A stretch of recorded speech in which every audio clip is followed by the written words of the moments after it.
পরীক্ষিত মহারাজের বাবা 7 দিন আয়ু ছিল। 7 দিন পর তক্ষক সাপের দংশনে মৃত্যু হবে। কিন্তু পরীক্ষিত মহারাজ একদিনের জন্য বাবা মৃত্যুকে ভয় পায়নি। ভয় পেয়েছিল কিসে? না মুক্তি পাবে কি করে। কুমার ব্রহ্মচারী প্রভুপাদ ছিল শুকদেব গোস্বামী যখন পরীক্ষিতের দুয়ারে এলেন, ভাগবত গ্রন্থটা নিয়ে লিখেছিলেন গণেশ, রচনা করেছিলেন ব্যাসদেব, আর বর্ণনা করেছিলেন ওই ব্যাসদেবের পুত্র শুকদেব গোস্বামী প্রভুপাদ। আর ওই পাঠ, ভাগবত পাঠ শ্রবণ করেছিলেন প্রথম পরীক্ষিত মহারাজ। তা পরীক্ষিত মহারাজ যখন বসে শুনছেন, তা একটাই প্রশ্ন করেছিলেন, গুরুদেব আপনি বলে দেন মানুষের মুক্তির পথ কোনটা। আমার কথা নয়, পরীক্ষিত মহারাজ কুমার ব্রহ্মচারী প্রভুপাদ ছিল শুকদেব গোস্বামী পাদকে বলেছিলেন, বলে দেন গুরুদেব কলির মানুষের মুক্তির পথ কোনটা। এক বাক্যে শুকদেব গোস্বামী বলেছিলেন মুক্তির পথ হলো একটাই, যেটা হলো হরি কথা কৃষ্ণ কথা শ্রবণ করা। একবারও কিন্তু বলিনি বাবা বর্ণনা করা। নববিধা ভক্তির মধ্যে আপনাদের জায়গাটা প্রথম, তাই না? আগে শ্রবণম, পরে বলছে কীর্তনম। আগে শুনতে হবে। ওই জায়গাতে বসে যদি ঠিক ঠিক শোনার মতো শোনা যায় তাহলে কৃপা হয়। আর এখানে দাঁড়িয়ে যদি গাওয়ার মতো গাওয়া হয়, এখানেও কৃপা হয়। তাহলে হচ্ছে না কেন? গাওয়া ঠিক হয় না, শোনা ঠিক হয় না, তাই তো কৃপা হচ্ছে না। কিন্তু মায়েরা, এ যে বাবা ঠাকুর দেহ রেখেছে, কিন্তু একটা কথা মনে রেখো বাবা, মৃত্যুকে কেউ ভয় পেও না। যারা ভক্ত জীবনে বা ভক্তি জীবনে নেমেছে তারা জীবনে বাবা মৃত্যুকে ভয় পায় না। কেন? কারণ আমিটা তো মরবো না। আমিটাকে মরবো? কারণ আমিটা তো, এই যে আমার নাম মৌমিতা ঘোষ, আমি এই আমিটা তো মৌমিতা নয়। কারণ আমিটার মৃত্যু হয় না, আমার দেহটা চলে যায়। যেমন জামা কাপড় পুরানো হয়ে গেলে বাবা জামা কাপড় বদলাতে হয়। বলতে পারবেন আপনারা এক জামা কাপড় সারা বছর ধরে পরে আছেন, 5 বছর 6 বছর 10 বছর পড়তে পারেন? একটা একটা করে জামা কাপড় বাদ দিতে হবে। যখনই পুরানো হয়ে যাবে, এই মনুষ্য জীবনে দেহটা ঠিক সেই রকম। যখনই বাবা পুরানো হয়ে যাবে, দন্ত পড়ে যাবে, কেশ পেকে যাবে, চামড়া গুলো আলগা হয়ে যাবে, মানে দেহটা পুরানো হয়েছে বাবা, এবার বাতিল দিতে হবে। কিন্তু আমিটা মৌমিতা নয়।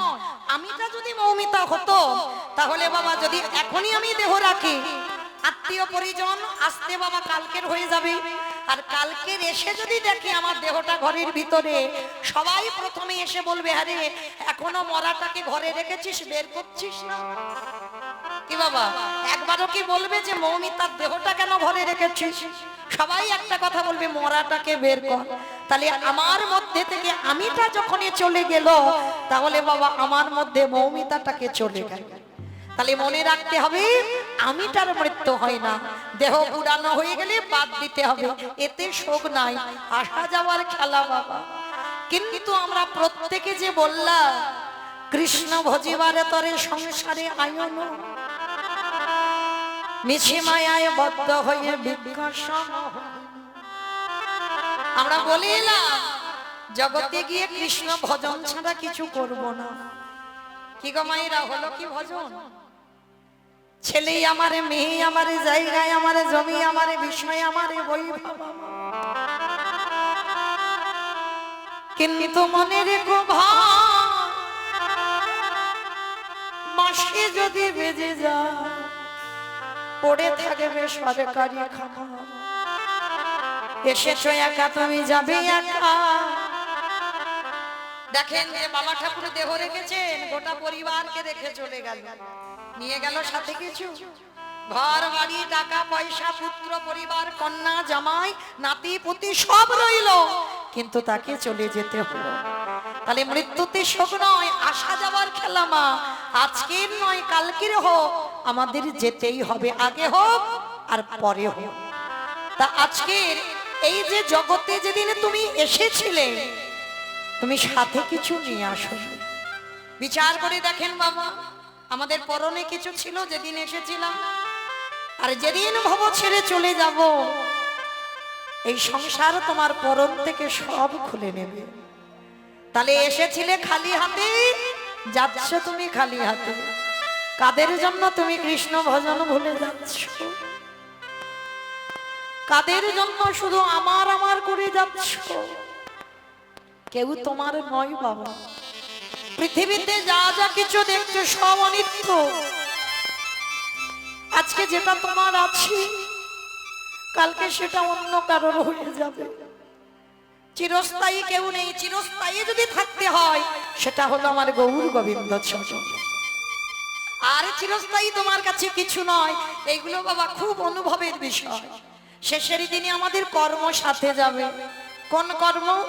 কতদিন আমরা বাবা ধর্ম পালন করলাম, কতদিন আমরা হরিবাসরে বসলাম, কতদিন সাধু সঙ্গ করলাম, কতদিন বৈষ্ণব চরণাশ্রয় করলাম, কতদিন যাবৎ আমি গুরু চরণ ধরলাম, কতদিন যাবৎ আমি একাদশীর উপবাস করছি। এই ভালো ভালো কর্ম আমাদের সাথে যাবে। তবে মায়েরা, আমি মৌমিতা একটা গ্যারান্টি দিতে পারি, ওটা আমার গ্যারান্টি, আর একজন আমাদের সাথে যাবে। তবে জানি না আপনাদের এই নদিয়া জেলায় নিয়ম আছে কিনা, তবে আমার ডায়মন্ড হারবার এলাকায় নিয়ম আছে বাবা। মানুষের মৃত্যুর পর দুটো জিনিস ভাড়া করতে হয়, একটা হলো খোল আর একটা হলো করতাল। আর দেহটাকে যখন বের করবে পিছনে বাজাবে না, বলো হরি হরি, বলো হরি হরি।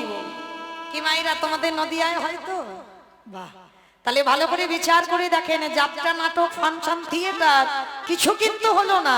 সেই যাবার সময় এই খোল করতালের ধ্বনি শুনতে শুনতেই আমাদের যেতে হলো। তাহলে শেষের দিনে আমাদের কর্ম যাবে, আর কি যাবে? এই হরি নামে যাবে।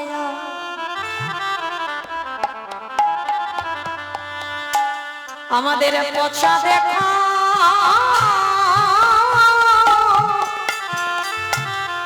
দেহ যাবে যেদিন তুমি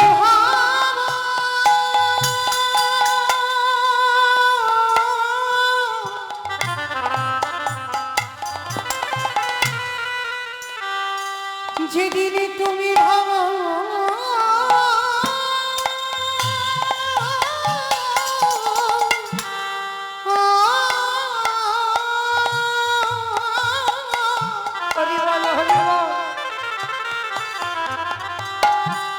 যেদিন তুমি ওই ভাব পারে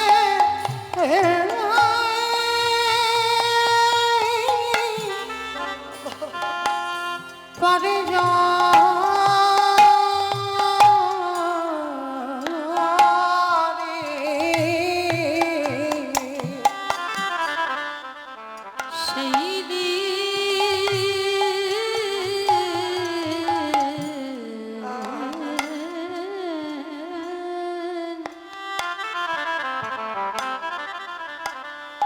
সেই দিন নাম যাবে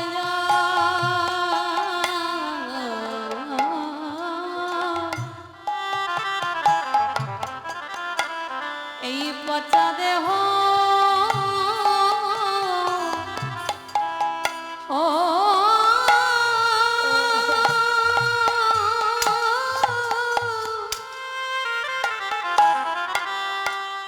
দেহ যা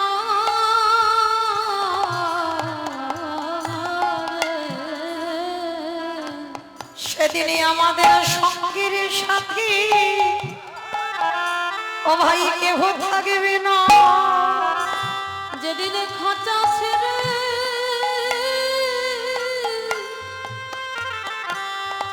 প্রাণে পাখি চলে যাবে, তোমরা সবাই যতই করো সব আমার আমার, সেদিন আমারে বলতে কেহ রবে না। এলি সবাই খালি হাতে যাবি, খালি হাতে সঙ্গীর সাথে কেউ থাকবে না। তোদের কৃষ্ণ ভজন কারোর হলো না কৃষ্ণ বলিবা বলে এই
তোমার ওই চরণে সবে সপিলাম। জন্মে নয় জন্মে আমি ওই চরণে সবে সপিলাম। জন্মে নয় জন্মে জন্মে নাম যাবে যার পচা দেহ যাবে।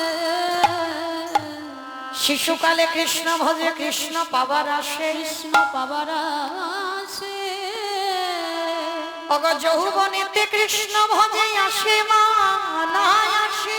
আসে বানা আসে অগ বৃদ্ধকালে কৃষ্ণ ভজে জমির তহর আসে। এই কথাটা বাবা খুব মন দিয়ে শুনতে হবে। এখানে আমরা সবাই জ্ঞানী ব্যক্তি, জ্ঞানী গুণী বসেছেন, সবাই আমরা জানি, জেনে বাবা না জানার ভান করি। মহাজনীরা বলছেন শিশুকালে কৃষ্ণ ভজে কৃষ্ণ পাওয়ার আসে, যৌবনেতে কৃষ্ণ ভজে আসে বা নাই আসে, বৃদ্ধকালে কৃষ্ণ ভজে জমের তর আসে। তাহলে ভজন করতে হবে মা সকালবেলা, সকাল সকাল নামতে হবে ভজন। আবার মহাজনীরা বলছেন বাবা কুড়ি ফুলে গোবিন্দ সেবা হয় না। ভালো করে অনুভব করে, একদিকে বলছে সকাল সকাল ভজনে নামো, আর একদিকে বলছে বাবা কুড়ি ফুল গোবিন্দ সেবা লাগে না। একদিকে বিষয় একদিকে দেহ তত্ত্ব মেলাতে হবে। কুড়ি ফুল সম বাল্যকাল, শিশুকাল। তাহলে শিশুকালে ভজন করতে বলছে, আবার বলছে কুড়ি ফুলের সেবা হয় না। তাহলে কোথায় যাবে ভক্ত? কারণ এখন তো বাবা আমরা ধ্রুবের মা হতে পারিনি আর প্রহ্লাদের মা হতে পারিনি। যে সেই ধ্রুব মহারাজ প্রহ্লাদ মহারাজ ওরা কুড়ি ফুল গোবিন্দ সেবায় লেগেছিল, আর আমাদের মতো মায়েরা আমরা তো কুড়ি ফুলের সেবায় লাগাতে পারবো না। কেন? বাবা হলো বীজ, মা হলো ক্ষেত্র বা মাটি। বীজ বপন করা হলো, মাটি যদি নোনা লেগে যায় মাটির ফসল জীবনে ভালো হবে না। নিতাই গৌর প্রেমানন্দে হরি বল। তাহলে আগে মাটিটাকে ভালো হতে হবে, তবে তো তুমি ধ্রুবের মা হবে, তবে তো তুমি প্রহ্লাদের মা হবে। তাহলে বাবা কুড়ি ফুল গোবিন্দ সেবায় লাগছে না কলিযুগে, আর বাসি ফুল তো লাগবেই না, ওটা আমরা সবাই জানি। অমাইরা বাসি ফুল সম দেহতত্ত্বে বার্ধক্য দশা, দন্ত পড়ে যাবে, কেশ পেকে যাবে, চামড়া আলগা হয়ে যাবে। স্নান করে ঠাকুরের ঘরে আহ্নিক করতে বসবো বাবা, শরীর অলস, আর চলছে না। নামের মালাতে একটু জপ করবো, শরীরের আর টানছে না বাবা, বারে বারে ঘুমিয়ে পড়ে যাচ্ছে। সে 16 মালা, সে মালাও হচ্ছে না। কেন? ওটা তো পড়ন্তি বেলা, ঝরে গেছে, কালকের ফুটেছিল ফুল ঝরে গেছে, ও ফুল গোবিন্দ চরণে লাগবে না। তাহলে গোবিন্দ সেবায় দেবে কোন ফুল? আজকের সদ্য পুষ্পটিত ফুল, আর আজকের ফোটা ফুল সম যৌবন কাল। ভগবান রাধারানীকে বারে বারে বলেছিল, রাধে গো ভক্তের যৌবন বড় আমি ভালো ভালোবাসি। বলে ওগো রাধে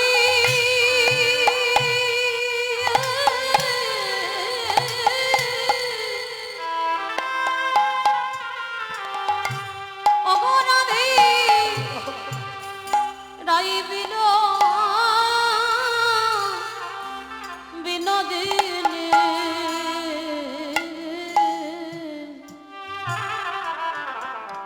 আমি যৌবনে বড় বড় ভালো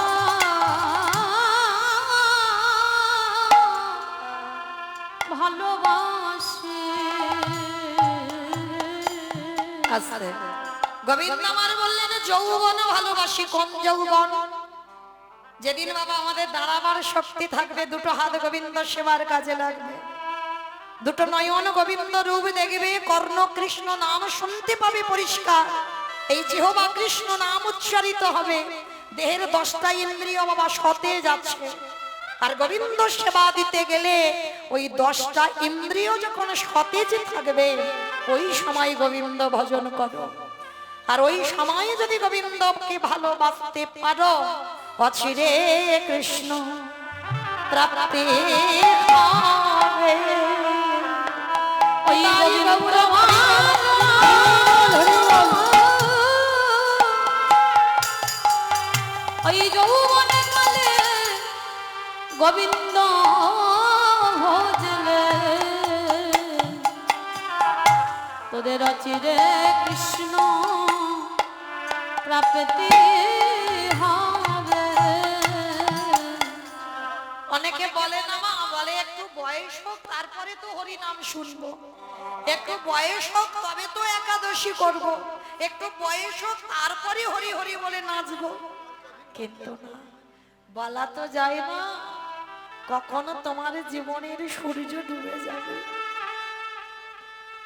৮০ লক্ষ জনই ভ্রমণ হয়ে গেছে বাবা, 4 লক্ষ বার মানব জন্ম হতেও তো পারে, হয়তো বাবা এই 4 লক্ষ বারের এই জন্মটা আমার শেষ জন্ম, এরপরে আমার গোলক প্রাপ্তি হয়ে যাবে, হতেও তো পারে। তাই এমন কর্ম আর জীবনে করব না যে আবার আমাদের ৮০ লক্ষ জনিতে ফিরে যেতে হয়।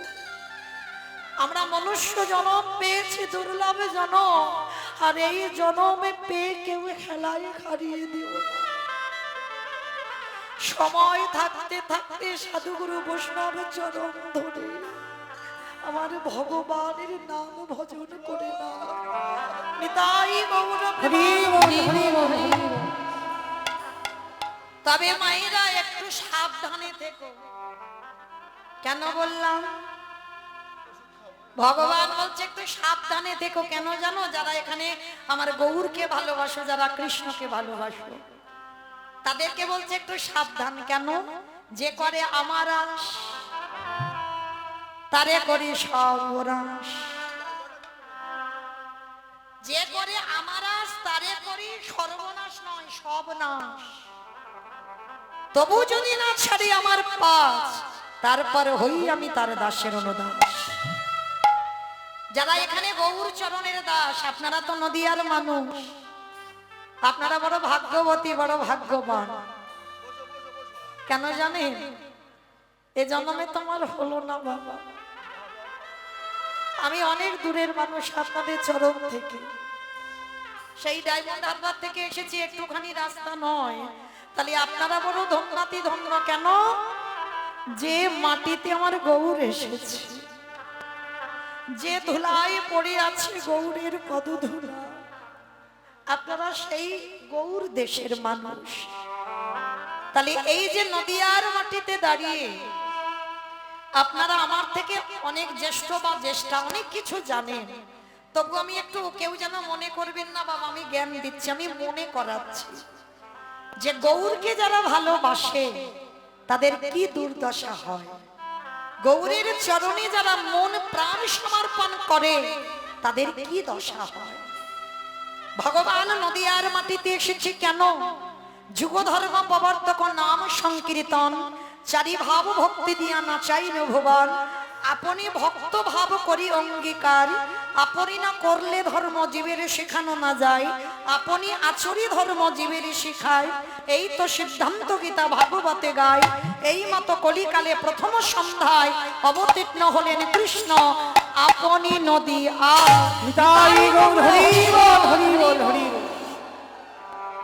তাহলে কি বুঝলাম বাবা এইটুকু শ্লোক শুনে? নিজে আচরি ধর্ম জীবের শেখায়, নিজে না করলে ধর্ম জীবকে শেখানো না যায়। ভগবান নিজে ভক্ত হয়ে এসেছে, কিন্তু আর ভক্ত হয়ে যদি না আসবে বাবা, যিনি কৃষ্ণ তিনি আমার কৃষ্ণ বলে কেন কাঁদবে? যে রাধারানীকে বামঙ্গ থেকে সৃষ্টি করেছে তিনি ভগবান, বিশ্বের শ্রেষ্ঠ মালিক, তিনি কেন রাধা বলে কাঁদবেন? নিজের জন্য কাঁদেনি, আপনাদের আমাদের শিক্ষা দেওয়ার জন্য ভগবান কৃষ্ণ বলে কাঁদলো, রাধা বলে কাঁদলো। কিন্তু সেই রাধা কৃষ্ণ একাত্মা দুই দেহ ধরি অনন্য বিলাস রস আস্বাদন করি। এই দুই ভাব এবে চৈতন্য গোসাই ভাব রস আস্বাদিতে দোহে এ কোঠা। রাধা কৃষ্ণ কলিতে হয়েছে গৌরাঙ্গ, আর এই গৌরকে ভালোবাসলে কি দশা হয় একটু ভেবে দেখেন। মন দিয়ে শুনবেন মা, একটুখানি বলি, যদি একজন ভক্তের একটু চেতনা ফিরে যায়, এই যে আমার আমার করে আগলে বসে আছি না, এই আমার আমার ভাবটা কেটে যাবে যদি মন দিয়ে এই কথাটা শ্রবণ করেন। শ্রবণ করবেন। নবদ্বীপের মাটিতে একজন ভক্ত ছিল বাবা, যার নাম ছিল শঙ্করাচার্য। ভালো করে শুনবেন বাবা। আর তার স্ত্রীর নাম ছিল মাতা সত্যবতী। এই স্বামী স্ত্রী এরা দুজনে, তবে বাবা স্ত্রী বলা ভুল হবে, আমি ভুল বললাম। সত্যবতী মা ছিল সহধর্মিণী। এখানে আমরা অনেক নারী জাতি আছি মা, এখানে আমরা সবাই বউ হয়েছি, স্ত্রী হয়েছি, কিন্তু সবাই এখানে সহধর্মিণী নয়, সবাই এখানে অর্ধাঙ্গিনী নয়। সহধর্মিণীর চরিত্র আলাদা হবে, অর্ধাঙ্গিনীর চরিত্র আলাদা হবে, আর বউ আর স্ত্রীর চরিত্র আলাদা হবে। এইগুলো ভাবতে হবে বাবা, কীর্তন শুনলে হবে না। তো আজকে এই সত্যবতী আর শঙ্করাচার্য এরা মাধুকরী করে যা কিছু পায়, প্রতিদিন আমার নিমাই সকালবেলা করে উঠে বাবা নগর ভ্রমণে বার হয় ভক্তদের নিয়ে, খোল করতাল নিয়ে, আর প্রতিদিন ওই শঙ্করাচার্যের বাড়িতে প্রসাদ পায়। প্রতিদিন নগর ভ্রমণে গিয়ে প্রসাদ পায়। তো আজকে শঙ্করাচার্য সকালবেলা ভিক্ষায় গেছে বাবা, সারা নদীয়ার মাটিতে ঘুরে বেড়াচ্ছে, একজন ভক্ত কেউ ভিক্ষা দিচ্ছে না। তা ভক্ত মনে মনে ভাবছে, না জানি আমি কোন ভক্তের মুখ দেখে উঠেছিলাম যে যার জন্য আমার আজকের একটাও ভিক্ষা কোনো বাড়িতে পেলাম না। বাড়িতে এসে সত্যবতী মাকে ডাকছে, সত্যবতী, সত্যবতী, তুমি শুনেছ সারা নদীয়ার মাটিতে, নবদ্বীপের মাটিতে আমি ঘুরে বেড়ালাম, কিন্তু একজনও কেউ আমায় ভিক্ষা দিল না। কিন্তু সত্যবতী, তুমি বলতে পারো আজকে যে আমার নিমাই বাড়িতে হরিনাম করতে আসবে, আমি আমার নিমাইকে কি খেতে দেব? সত্যবতী মা আমার হেসে বলছে, স্বামী তুমি চিন্তা করছো কেন? তোমার সহধর্মিনী তো এখন আছে। সহধর্মিনী তাকে বলে স্বামীর ধর্মের কাজে যিনি সাহায্য করেন, তাকেই তো বলে সহধর্মিনী। স্বামী যদি অসৎ পথে যায়, সহধর্মিনীর কর্তব্য সেই স্বামীর চরণ যুগল ধরে বাবা কৃষ্ণ ভজনের পথ দেখানো। কিন্তু কলিযুগে বড় দুর্লভ, পাওয়া যায় না বাবা। সবাই তো এই কলির মায়া মোহতে জর্জরিত হয়ে আছে। আমরা এই কলির মানুষ হয়ে আমরা ভগবত তত্ত্ব, আধ্যাত্মিকের বিষয় আমরা এখনই অজ্ঞানতা অর্জন করেছি, এখনো আমাদের সে চৈতন্য হলো না। কিন্তু সত্যবতী মা স্বামীকে বলছে, স্বামী তুমি চিন্তা করো না, আমি আছি তো, আমি তোমার প্রভুর সেবার ব্যবস্থা করব। হ্যাঁ গো গিন্নি, কি করে করবে? আমি তো কিছু ভিক্ষা পাইনি। তাতে কি হয়েছে? দাঁড়া, আমার ঘরের চালে একটা কচি লাউ হয়ে আছে। মায়েরা আপনারা জানেন নিশ্চয়ই, আমার নিমাইয়ের খুব প্রিয় কচি লাউয়ের পায়েস, যেগুলো মামা আমাদের খুব একটা পছন্দ নয়। কচুর ঘন্ট, মোচার ঘন্ট, ডুমুরের তরকারি, লাউয়ের তরকারি, এগুলো আমার নিমাইয়ের খুব প্রিয়। হ্যাঁ, ভক্ত যদি তৈরি করে দেয় প্রভু সেবা, প্রভু বলে আমি সারা জীবন তার দাস হয়ে যাই। সে যদি আমায় ডাকতে ভুলে যায়, আমি সারা জীবন তার দরজায় রয়ে যাই। যদি ভগবানের পছন্দ খাবার কেউ বানিয়ে দেয়, তার সত্যবতী মা বলছে তুমি চিন্তা করছো কেন? ঘরের চালে তো একটা লাউ হয়ে আছে। জানো স্বামী, আজকের ওই লাউটাকে পেড়ে ওর সঙ্গে একটু দুধ চিনি দিয়ে কচি লাউয়ের পায়েস করবো। ভিক্ষা পাইনি তো কি হয়েছে, আর ওই কচি লাউটা পায়েস করে আমার নিমাই যখন আসবে আমার বাড়িতে হরিনাম করতে, আমার নিমাইকে সেবা দেব। বলে ঠিক আছে। তাহলে সত্যবতী, আমি ততক্ষণে শিরোধনী গঙ্গা স্নানটা করি আসি, তুমি ততক্ষণে ওই লাউটা বানাও। তা লাউটা পেরেছি ভোরের বেলা, তো এখন তো বাবা আমাদের মতো মেয়েরা এই ভোর ভোর হয় না, ঘুম থেকে উঠতে বাবা 7:30 8টা বেজে যায়। কিন্তু এইটা তো নিয়ম নয়। আগেকার দিনের মায়েরা ভোর ভোর উঠতো, আর উঠে যে সেই যে ছড়া ঝাড় দিত না, কি গো মায়েরা এখন আর দেয়? ধুর, এখন সব পাথরের ঘর হয়ে গেছে, আবার ছড়া ঝাড়। কিন্তু মা যত পাথর সেটিং ঘর বানাও না কেন, একটু গোবর গলা জল গুলে দরজায় ছড়া দিতে হয়। কেন? ওই গোবরের মধ্যে মা লক্ষ্মী বাস করে। ওই জন্য প্রতিদিন একেবারে ভোরবেলা উঠে, যারা সহধর্মিনী হয় তারা কোনোদিন 8টার সময় ঘুম থেকে ওঠে না, তাদের ঘুম বাবা ভোর ভোর ভাঙবে। আর ওই গোবর জল ছড়া দেয়, আর ছড়া দিয়ে সংসারে যাবতীয় কর্ম সকাল সকাল করে নিতে হয়। এইবার সত্যবতী মা ভোরবেলা উঠেছে, লাউটাকে পেড়েছে, আর লাউটাকে পেড়ে বাবা বানাতে বসবে, ধারালো অস্ত্রটা নিয়েছে। আর ঠিক ওই সময় মহাপ্রভু আমার ভোরবেলা তো নগর ভ্রমণে বার হয়, ভক্তদের সঙ্গে নিয়ে নগর ভ্রমণে আসছে। ভজ শ্রী কৃষ্ণ লহ শ্রী কৃষ্ণ কহ শ্রী কৃষ্ণে নাম রে। ভজ শ্রী কৃষ্ণ কহ শ্রী কৃষ্ণ লহ শ্রী কৃষ্ণের নাম দি। হরিবল। আমার মহাপ্রভু বলছে ভজ শ্রী কৃষ্ণ কহ শ্রী কৃষ্ণ লহ শ্রী কৃষ্ণের নাম। নদিয়ার ভক্তরা বলছে দাঁড়াও, ওই গান আমরা কেউ গাইব না। কি মাইরা, আপনারা তো নদিয়ার মানুষ, ওই নাম গাইবেন? হ্যাঁ, আমার নিমাই গাইছে ভজ শ্রী কৃষ্ণ কহ শ্রী কৃষ্ণ লহ শ্রী কৃষ্ণের নাম, আর আপনারা আমরা কি সেই নাম গাইব? তাহলে আমরা কি গাইব? ওই একবার তোলো দেখি হাতটা আমার সঙ্গে সবাই। ভজ গৌরাঙ্গ কহ গৌরাঙ্গ লহ গৌরাঙ্গে নাম রে। উলুধ্বনি। ভজ গৌরাঙ্গ কহ গৌরাঙ্গ লহ গৌরাঙ্গের নাম রে। যে জনা গৌরাঙ্গ ভজে সে হয় আমার প্রাণ। ও যে জানা গৌরাঙ্গ ভজে সে হয় আমার প্রাণ রে। অহ যে জনা গৌরাঙ্গ ভজে নিতাই গৌরাঙ্গ হরি প্রাণ রে। যে জনা গৌরাঙ্গ ভজে সে হয় আমার প্রাণ রে। ভজ গৌরাঙ্গ কহ গৌরাঙ্গ লহ গৌরাঙ্গের নাম রে। ভজ গৌরাঙ্গ কহ গৌরাঙ্গ লহ গৌরাঙ্গের নাম রে।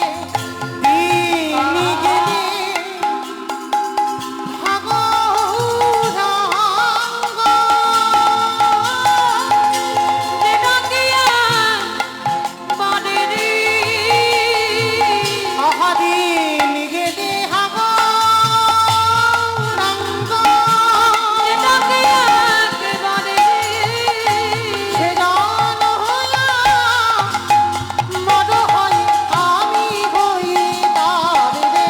অবশ্য জান নিতাই গৌর হরি হই তার রে। ভজ গৌরাঙ্গ কহ গৌরাঙ্গ লহ গৌরাঙ্গের নাম রে। ভজ গৌরাঙ্গ কহ গৌরাঙ্গ লহ গৌরাঙ্গের নাম রে। এইবারে যেই না বাবা গৌরীর নাম বলতে বলতে, আমার কৃষ্ণ ভজন করতে করতে যেই না ভক্তরা সবাই আসছে শঙ্করাচার্যের ঘরের দিকে। অমাইরা, এই সত্যবতী মায়ের একটা ছোট্ট ছেলে ছিল, যার আদর করে নাম রেখেছিল বাবা গোপাল।